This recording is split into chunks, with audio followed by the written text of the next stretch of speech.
Hey guys, welcome back to Sip and Dip with Chelsea. During today's video, I am finally getting a chance to sit down and play with my Falling for Winter collection. This was a collab between Shimmer and Shine and Marla Chris. This whole collection is total like winter goddess vibes. Right here is Up to Snow Good, and I love the names of them. It's a gorgeous white with flakes and glitter. It reminds me of when the sun hits the snow and the way it reflects. It's just so beautiful. This right here is unbelievable, and it's a light baby blue with flakes as well. So much dimension. And then this is Slay All Day, and it is a silver. I think this would be perfect for New Year's Eve. It's so fun.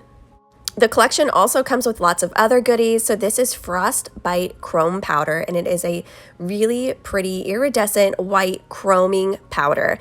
And then it comes with these super cute little snowflake glitters, so you can put them as little appliques on the top of your nail.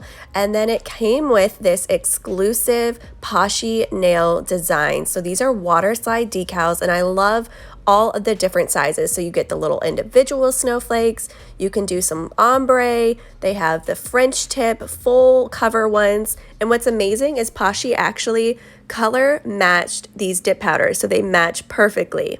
And a collection is not complete without cuticle oils. So Candy Skincare did an exclusive scent. This is Heart and Solstice, and it smells like mint chocolate chip ice cream minus the chocolate. It is so heavenly and so yummy. So I recently reviewed this low scent Sparkling Co liquid. I'll leave that video linked down below, but I'm going to use that during today's video, and then also these two colors. So I thought it would be fun to just kind of do a watch me work and share some laughs. This is going to be episode 2 of the Sip and Dip sitcom. So I started a little series where I share these off the wall stories of the random things that happen to me in my daily life.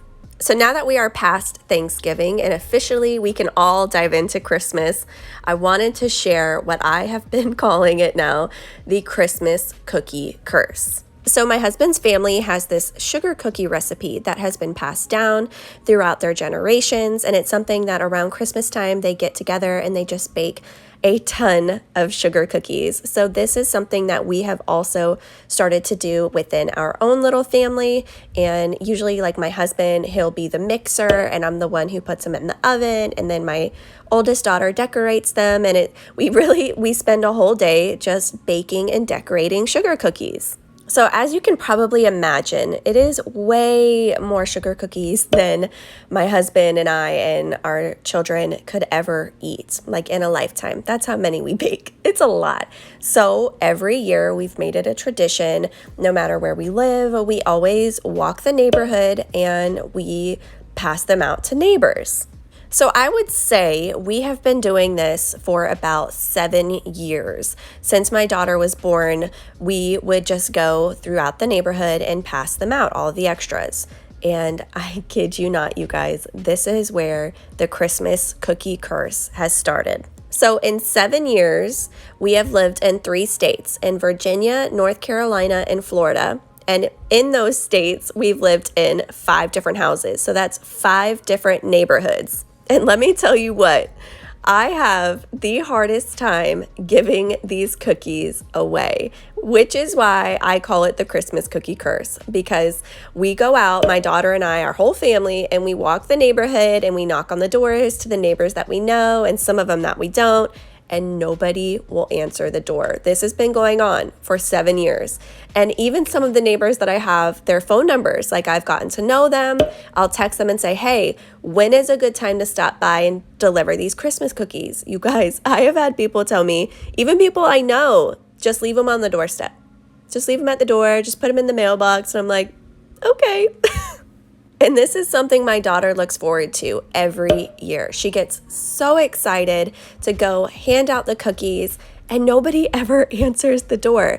And this is something that I hold true to my heart, that I feel as though I can never let the world change my heart or my child's. And so that is something I stand by, and I refuse to let people who don't want my Christmas cookies change my heart or my child's, and it's something she's just so excited about. So last year I decided to go to the police department because I felt like, they have to work on Christmas, and I had the hardest time last year giving away the Christmas cookies. So on Christmas Day, we went to the main police department in our city, and you guys, I don't know how to even put this into words. So we stood there for like 15, 20 minutes. Nobody was around. And I'm like, what is going on? I thought at least one person would be at the front. And so I saw this sign where you could check in and to see like someone in jail. And I'm like, yeah, I don't want to do that. I don't want my name coming up like I visited people in jail. So I ended up calling the non-emergency number after we had been standing there for 30 minutes to say like, hey, I have some cookies here. I just want to give them away. I can leave them. What do I do? And she said, hang on 1 minute. I'll have someone come meet you at the desk.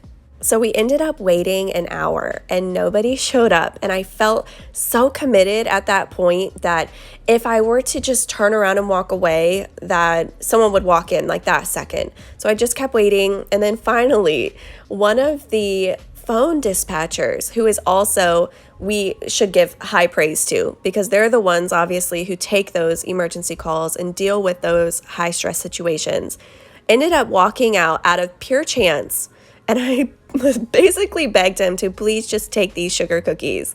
And so we did. We had a success and we gave the cookies away. So by chance, on my way home, I saw a neighbor that, I was friendly with. I didn't really know them that well, but always smiled and had small conversation. And I gave him this tin full of cookies. At this point, I had like 100 tins of cookies, and I would give them to anyone who wanted them at this point. Well, this is where my cookie story took a turn, okay? So the next year, I get a knock on my door, and it's this same neighbor that I just so happened to finally give my Christmas cookies away to. And he's standing there with this tin. And I'm like, that tin looks awfully familiar. You guys, he kept the tin.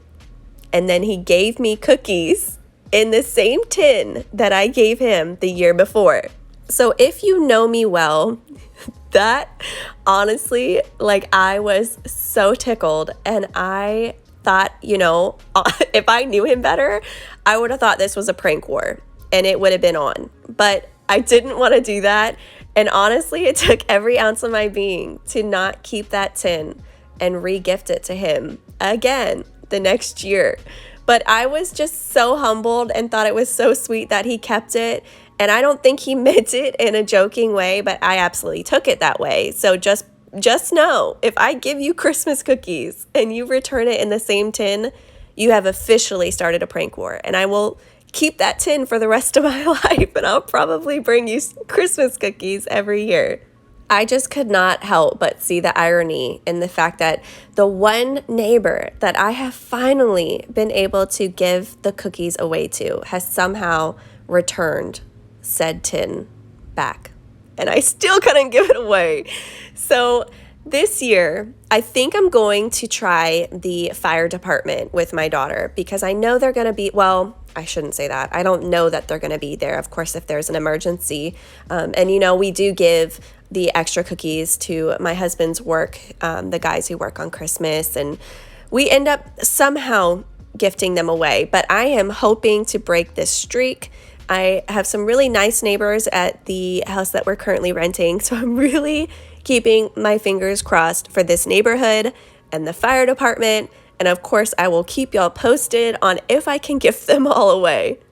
I also looked up women's shelters and homeless shelters, and oddly enough, I don't have one really nearby because that was my next thought and suggestion that Miss Marla Chris gave me for who to give them away to. So that's why I kind of came down to the police department and the fire department. But you know what? I am open to suggestions. It's kind of tricky now too with COVID because Paisley's school doesn't accept any baked goods. So I am kind of limited as far as my small network of people that I know. Since I'm going to be doing some gel art, I'm not going to do that second layer of activator. This is just rubbing alcohol. I'm going to cleanse the nails since I am done file, shape, buff, all the things, and then I can get started on the fun part, which is the art. So I grabbed this perfect white from Madame Glam. I grabbed this one in particular because it is HEMA free. I try to be very conscious of that when I'm using gel now because I have had some weird reactions in the past. This little gel palette is from Amazon. All of the products during today's video will be linked. And this is a Winstonia brush. I really love it for doing fine lines. It comes in a 3-pack with different size variations of bristles. So this was my practice run, and as you can see, this snowflake has 8 sides. Well, a little fact that I learned like yesterday was that this is not a snowflake. So Base Coat Stories on Instagram shared a story, basically a rant about snowflakes having only 6 sides. Y'all, I had no clue, and I feel like I'm a Florida girl and I didn't see snow until I was in my 20s when we were stationed in Virginia. So I had no clue. Is this a known fact and I'm just, left in the dark? Or did you guys know this, that snowflakes only had 6 sides? And now it's something I can't unsee. So that's what I'm going to do in this design. I didn't get to practice it. I only did the 8 sides. So this one is going to be 6-sided. So I am a quote-unquote flash curer, if you will. So after I'm done with this, with my lines, I like to flash cure. The reason I do that is so that I don't bump it, I don't mess it up, so the white doesn't bleed. So you'll notice after I'm done with certain sections of the design that I stop and then I go and flash cure. I know doing hand drawing, like gel art, is not everyone's niche. I understand some people are a little bit nervous about it, or, your hands shake. I totally get it. And that's something that I can appreciate with this collab because they do include the water slide decals and the chrome and those fun snowflake glitters. It really does give anyone the opportunity to have some fun with their manicure without having to do the hand drawing art, if you will. Marla also has a really great video on how she used those little water slide decal snowflakes, so I can have that linked also down in the description if you're looking on a great water slide decal tutorial. So I'm just finishing up adding my little dots, and then I'm going to do a full 60-second cure. Finish my other snowflake up off camera because I definitely don't want to make y'all watch that twice, and I'll see y'all in just a second. All right, I am all done with my second snowflake, and I'm going to go ahead and just use this Mani Boss 2-in-1 gel base and gel top coat as my top coat on all of the nails. Like I mentioned earlier, I do flash cure after each nail. Totally not necessary, but just something that I prefer to do because I do not trust myself and I don't trust that the liquid won't sort of melt onto my skin and then I cure it there. So that's why I like to flash cure really quick after each nail, and then when I get to my pinky, I do a full 60-second cure.